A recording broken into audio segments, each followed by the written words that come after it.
Então, prosseguindo aqui com o nosso assunto de próclise, nós vamos aqui finalizar este assunto falando aqui dos casos em que o uso da próclise ele é facultativo. Nós poderíamos ter terminado esse assunto na aula passada, mas como nós entendemos que você deve estar estudando para concurso, para vestibular ou qualquer outra prova, tem muita coisa para você memorizar, muita coisa para você estudar. Então, quanto mais a gente organizar na sua memória, melhor.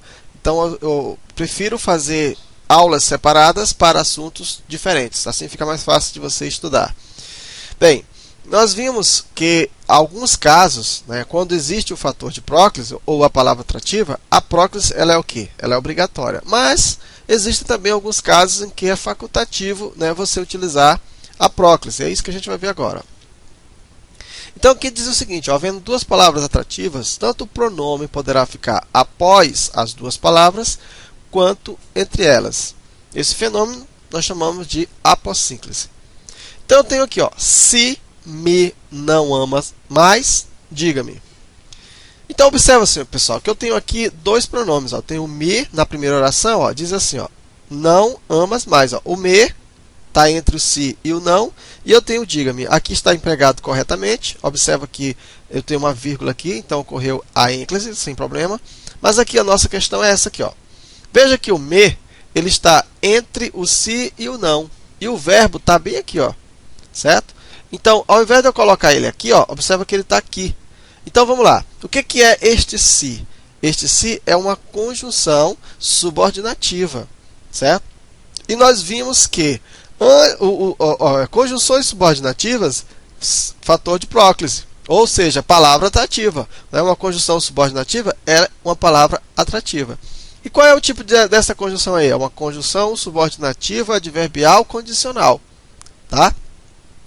Então, só para você lembrar, se você não lembrou as orações, eu vou explicar para vocês. Existem três tipos de orações subordinadas. Substantivas, que são introduzidas por pronomes por conjunção integrante.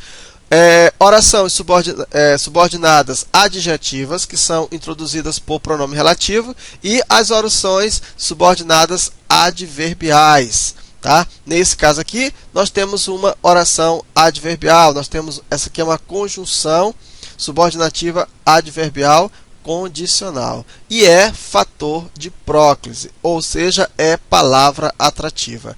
Aqui eu tenho o não, que é um advérbio de negação, ou seja, é uma palavra com sentido negativo. Então eu tenho duas palavras que são palavras atrativas. Quando isto ocorre o fenômeno de apossínclise, ou seja, eu tenho duas palavras e aí você pode colocar o pronome tanto entre os dois, que é o caso aqui, como após os dois. Mas você pode observar que nos dois casos vai ocorrer o quê? A próclise. Nos dois casos, o verbo ele está aqui, ama. Então, observa que ainda aqui ocorre próclise e aqui também ocorre próclise. A posição do pronome aqui é que muda. Aqui ele está depois das duas palavras atrativas e aqui ele está entre as palavras atrativas. Deu para entender? Então é isso aí. O outro caso em que a próclise ela é facultativa é em relação aos substantivos. Eu tenho aqui, o garoto se machucou. E eu posso também colocar o garoto machucou-se. Aí se caísse numa questão de prova e quisesse e colocasse as duas orações e quisesse que você marcasse qual a que tem um sentido mais completo, segundo a norma culta, qual que você ia marcar? Porque as duas estão corretas. Qual? Você ia marcar a segunda. Garoto machucou-se. Por quê? Eu falei para você que a norma culta, o natural é que ocorra a ênclise. E para que haja a próclise, é necessário que se tenha o quê? Um fator de próclise. Só que substantivo, ele não é fator de próclise. Porém, se você empregar a próclise quando você tem um substantivo, não está errado. Você tanto pode colocar a próclise, como você pode colocar a ênclise. As duas formas estão corretas. E por que eu preciso aprender isso? Porque pode cair numa prova algo semelhante a isso. Então você já sabe. Eu tenho aqui o substantivo. Então, tanto eu posso colocar o se antes do verbo, como eu posso colocar o se depois do verbo. As duas formas estão corretas, tá?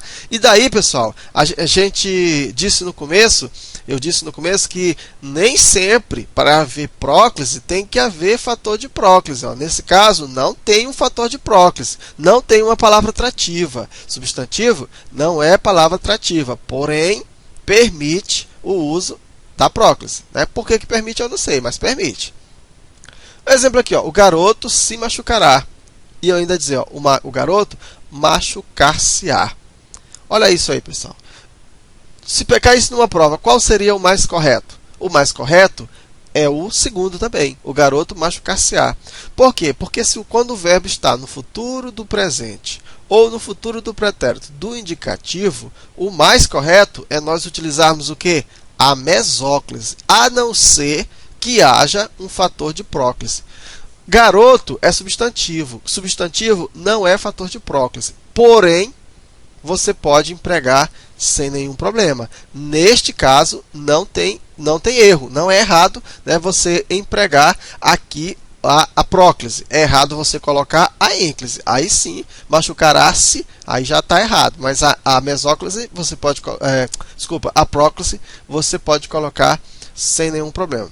Ok? Então entenda, substantivo não é fator de próclise, não é palavra atrativa, porém é facultativo o uso. Mas em todo caso, opte pela ênclise, no caso se houver necessidade. Em relação, se o verbo estiver no futuro do presente ou no futuro do pretérito, opte pela mesóclise, é o mais correto. Tá? Opte sempre pelo aquilo que é o mais correto.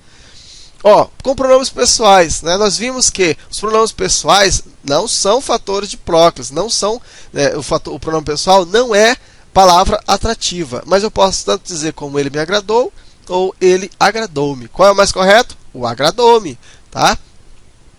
Por quê? Porque pronome pessoal não é fator de próclise, porém é facultativo o uso. Você pode empregar sem erro, mas opte sempre pelaquilo que é mais correto. Ele me agradará, ele agradar-me-á. Qual é o mais correto? Agradar-me-á. Verbo no futuro do presente, né? Usa-se quem? A mesóclise e não a próclise. E por fim, com as conjunções coordenativas, ó. Faltou pouco, mas se cansou. Ou faltou pouco, mas cansou-se. Cadê aqui, ó? Uma conjunção coordenativa adversativa, né? Mas se cansou ou mas cansou-se. Qual é o mais correto? O mais correto é a ênclise. Por quê? Conjunção coordenativa não é palavra atrativa, mas você pode utilizar.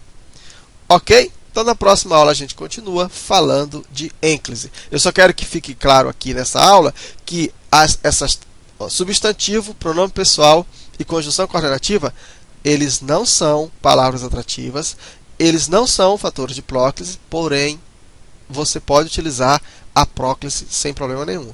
Mas opte sempre pelaquele que é o mais correto. Tá? Opte, se houver entre próclise e ênclise, se não tiver palavra atrativa, opte pela ênclise. Se tiver verbo no futuro do presente ou no futuro do pretérito, opte pela mesóclise. Um abraço e até a próxima.